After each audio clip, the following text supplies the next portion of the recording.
Para maipsan ang pagsisiksika ng mga buo sa inilaang 2 lane nga sa EDSA, pinayagan na rin dumaan sa ika-3 lane ng naturang highway ang mga provincial bus. Binigyan na rin sila ng oras para makadaan sa mga flyover. Nakatutok si Dante Perello. Mabagal na daloy ng trapiko ang muling sumalubong sa mga motoristang bumibiyahe pa Makati kaninang umaga sa bahagi ng Kamuning at Camp Crame. Sa unang araw kasi ng implementasyon ng napagkasunduan kahapon ng MMDA, LTFRB at bus operators kahapon, isang karambola ng 3 sasakyan ang naganap sa Santolan flyover. Binangga ng isang pampasaherong provincial bus ang isang motorsiklo na bumangga naman sa sinusundang closed van. Isa ang nabalian ng braso at 2 ang nagtamo ng galos at bugbog. Aminado ang MMDA na kulang pa rin ng kanilang 500 traffic constables para magbantay sa ganitong pangyayari. Base daw sa kanilang obserbasyon, hindi sumusunod ang mga bus kapag walang nakitang nagbabantay. Sa bagong kasunduan, pinayagan na ang mga provincial bus ang 3rd lane sa EDSA sa kondisyong hindi sila magbababa at magsasakay ng mga pasahero. Sa kanilang terminal at designated provincial loading and unloading base lang pwedeng magbaba at magsakay. Maaaring dumaan sa flyover ang mga provincial bus alas 6 hanggang alas 10 sa umaga at alas 5 ng hapon hanggang alas 9 ng gabi. Pero ang mga city bus, bawal kahit anong oras at sa yellow lane lang dapat dumaan. Meron din po tayo na lugar na talagang walang upgrade, walang ground level na daanan. Kagaya po ng Magallanes flyover, natural po, lahat talaga dadaan doon. Yun naman pong Ortigas northbound flyover, peculiar po yun kasi baliktad doon eh. Nasa ilalim ng Ortigas flyover yung loading bay ng provincial. Kaya yung city hindi dapat dumaan doon, kailangan naman nagpalit. Bawal sa mga tunnel at underpass ang lahat ng bus. Nahihirapan tayo na pag may nasiraan sa underpass, ang tagal ng retrieval towing natin, pati pag may aksidente, ang tagal ng ambulance natin doon eh. Dahil nasa ilalim yon at masikip yung ilalim. Ikinatuwa naman ng provincial bus drivers ang naging desisyon ng MMDA. Kung maaari na maghapon na. Mas maganda rin yung pinayagan na para medyo mabilis na ang biyahe namin pa provincial. Dante Perello, Nakatutok, 24 Oras. Natanggap na raw ng mga kumpanya ng bus ang sulat mula sa Korte Suprema na nagpapaliban sa nauna nitong desisyon na pansamantalang ihinto ang pagbibigay ng regular na sweldo o fixed salary sa mga driver ng bus. Inaabangan na lang daw nila ngayon ang magiging tugon ng LTFRB at ng DOLE. Nitong Miyerkules, pinawalang bisa ng Korte Suprema ang status quo ante order na inilabas nila noong Martes. Ang naturang kautusan ay laban sa pagpapatupad ng fixed salary scheme para sa mga driver at operator ng mga bus sa Metro Manila.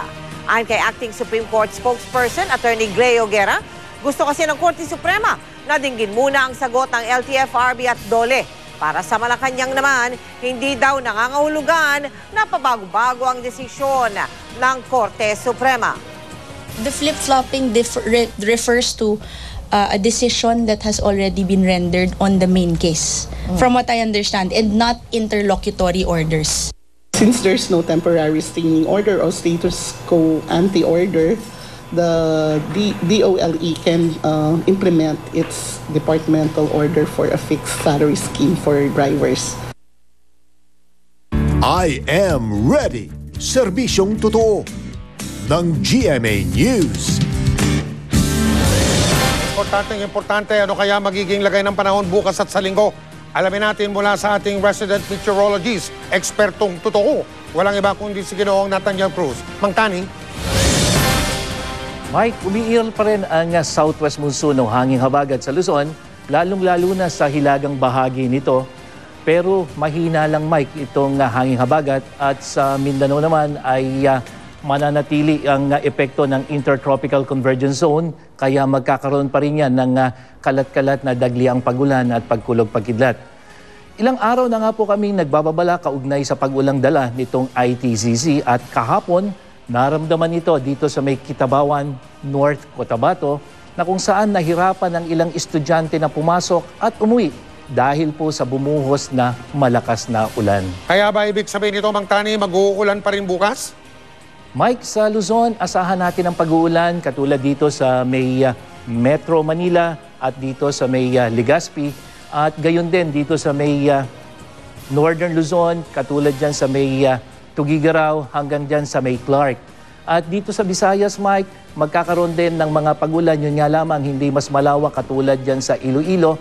At sa Mindanao naman, dahilan sa epekto ng ITCC, uulanin ang Cagayan de Oro, yung Davao, Kidapawan, General Santos at yung Cotabato dyan sa Mindanao.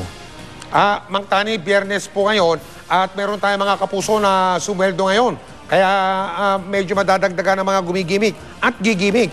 Ang tanong tulad ngayon, nag-uulan na po sa ilang bahagi ng Metro Manila, Mang Tani. Paano ba ang ulan ngayong gabi? Mike, mataas ang posibilidad ng pag-ulan ngayong gabi. Makikita natin alas 8 ng gabi, alas 10 hanggang alas 12 ng hating gabi.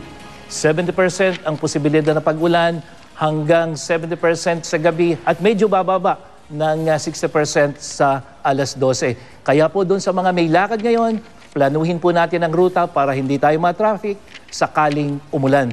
At Mike, sa mga dadalo naman sa huling araw ng burol ni Dolphy bukas at sa mga makikilibing naman sa linggo, ay ihanda po natin yung mga panangga sa ulan dahil po araw ng Sabado, mataas po ang posibilidad ng pag-ulan. Makikita natin sa umaga medyo mababa, pero pagdating ng alas 12 ng tanghali, 50% ang chance ng pag-ulan hanggang sa gabihan 60%.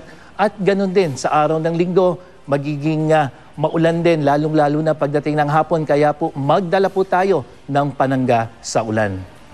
Ano man ang panahon, magplano, magsiguro. Makibalita sa GMA Weather. Ako po si Nathaniel Cruz para sa I Am Ready, serbisyong totoo ng GMA News. Maraming salamat po, Mang Tani. Susunod, mga nahuli kam, bus driver na yan at tila nagamo ng away sa nakagitgitang taxi driver sa EDSA. At pagnanakaw sa isang computer shop sa Zamboanga del Sur. OFW na tinangkang halayin ng kanyang amo sa Jordan, tumalon mula sa gusali para makatakas.